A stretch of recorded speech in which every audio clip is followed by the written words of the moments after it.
السلام علیکم ناظرین، امید کرتا ہوں آپ تمام لوگ خیر و عافیت سے ہوں گے۔ ہمارا آج کا سوال، جب کوئی شخص وفات پاتا ہے تو کچھ لوگ مہینوں تک سوگ مناتے ہیں، کیا یہ شرعاً درست ہے؟ شرعاً 3 دن سے زائد سوگ جائز نہیں۔ اسی طرح تعزیت کے لیے آنے والوں کی خاطر میت کے اہل خانہ کا 3 دن تک بیٹھنا جائز ہے، اس سے زائد نہیں۔ کسی عزیز کی وفات پر بے اختیار رونا آ جائے، آنکھوں سے آنسو جاری ہو جائے تو یہ فطرت کا تقاضا ہے اور جائز ہے۔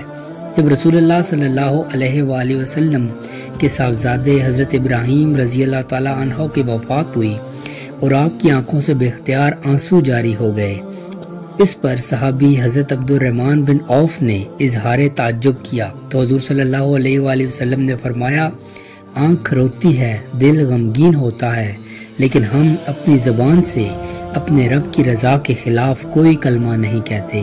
میت پہ نوحہ یا بین کرنا یعنی عورتوں کا اونچی آواز سے رونا منع ہے۔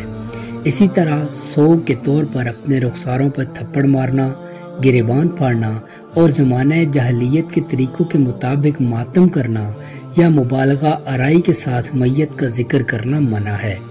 بیوہ عورت کے لیے شوہر کے سوگ کی مدت 4 ماہ 10 دن ہے، جس سے عدت وفات کہتے ہیں، لیکن یہ صرف اس حد تک ہے کہ اس عرصے میں سادہ لباس پہنے، بناؤ سنگار اور زیب و زینت نہ کرے۔ یہ مطلب ہرگز نہیں کہ 4.25 ماہ تک رونے رلانے کا سلسلہ جاری رکھے۔